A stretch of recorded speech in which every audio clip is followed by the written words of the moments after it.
Welcome back to Vidhammer. In this video, I'm going to be looking at Splendor by Marc Andre and distributed through Asmodee. This is a game for 2 to 4 players, takes about a half an hour or so, maybe a little bit more. It's got some interesting mechanics and it's a lot of fun. Let's take a look at it.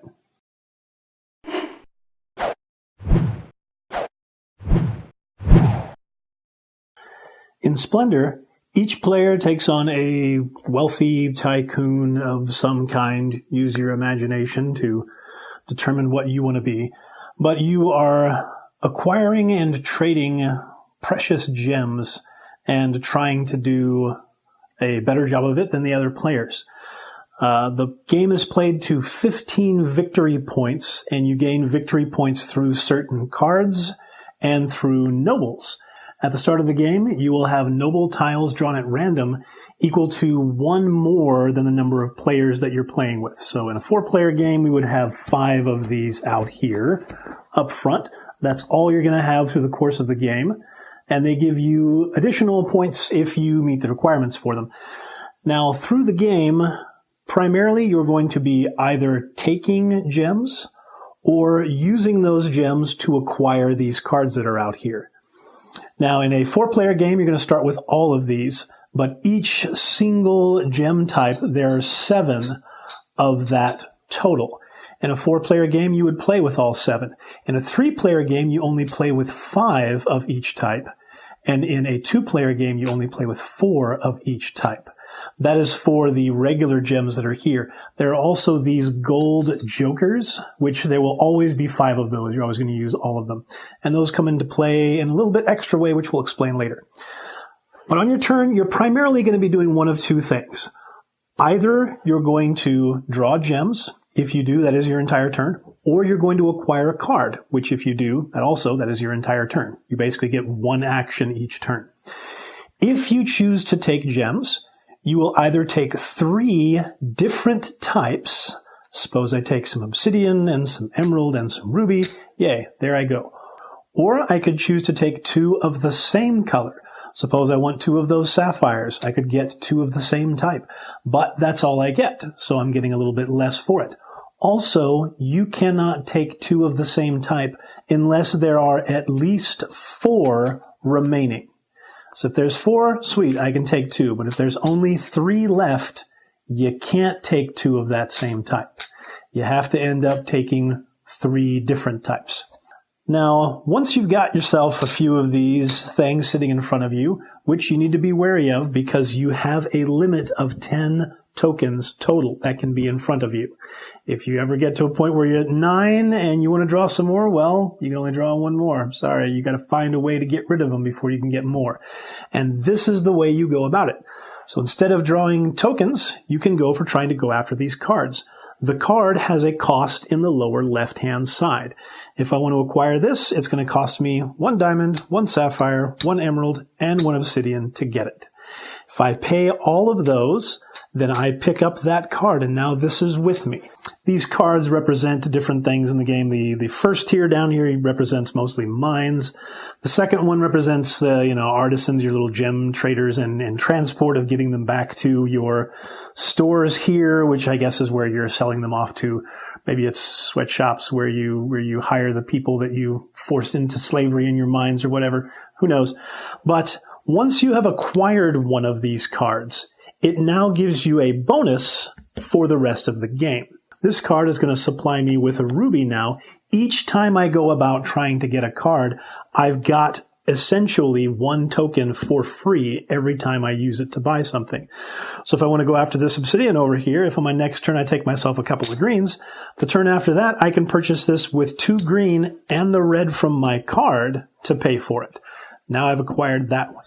Each time you buy a card, you replace it with 1 more from the pile. You keep going about this and keep getting yourself cards. Most of these down here on the first tier do not give you any victory points. They're solely here for you to build your engine, which you're going to need to get the higher level cards. And once you get up to the second tier up here, you've got some 1s and some 2s. The ones here on the third tier are very expensive to buy, but they're worth a lot of victory points. Usually by the end of the game, someone has 1 or maybe 2 of these, because the game goes to 15 victory points. The first person to get 15 or more victory points triggers the end of the game. Then you play an equal number of turns. Also worth noting, it is, according to the rules, the youngest person goes first in this. Now, as you go about acquiring your resources, you might get to a point where at the end of your turn, you have the cards that you need to acquire a noble. These aren't triggered off of your actual individual gems that you have in hand, but they are triggered off of the cards that you actually have that give you the bonuses. So it will take you a significant amount of time before you're able to get one. But at the end of your turn, after you've done your action, as a bonus, you get to look and see if you meet the requirements to actually acquire a noble.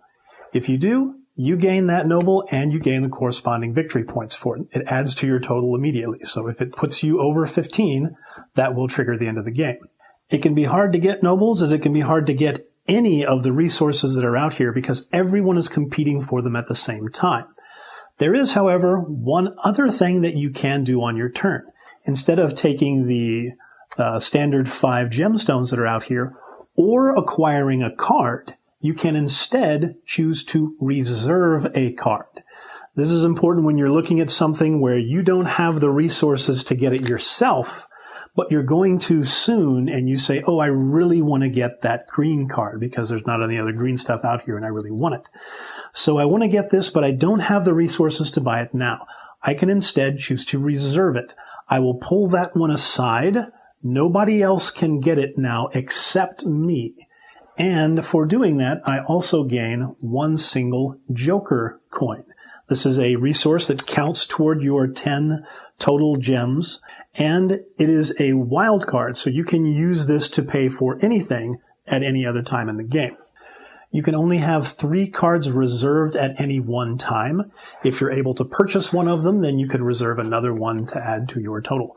Also, if there ends up being no gold coins at the time, you can still reserve a card, you just don't get a token, and you don't get to just pull another resource at random. You play through the game this way until somebody reaches 15 victory points. That person is the winner. If there is a tie, if 2 people have exactly the same number of points at the end of an equal number of turns, then it is the person who bought the fewest number of cards that actually wins. But that is Splendor. That is how you play. And it's an interesting game. It has some fun mechanics and some bizarre things that you wouldn't expect to happen with the resources and how it goes about going through droughts where there's just no emeralds to try to get because people just aren't spending them because they're waiting to buy a couple of heavy cards, which they need a great number of emeralds to get. So you're sitting there waiting and says, I just need one, but nobody's spending them, so you can't get them. That's when it comes time to actually go for the wild cards, just for getting the wild card out of it. Usually very few of the 3rd tier cards get bought. By the time 1 or 2 of them have been purchased, it's usually the end of the game. And this is one of those mechanics that's based on building your engine and knowing when to turn your engine into getting points. Because even though you want to go after these cards down here, they're the cheapest, they give you the greatest benefit later on, they don't give you any points. So you have to know when to switch from getting these to getting your points, and you can't do it too early. Don't round the corner too soon. That's what she said. Otherwise, it causes problems. Check it out. Give it a try. Leave some comments if you have your own interesting stories about this game. And until next time, keep playing.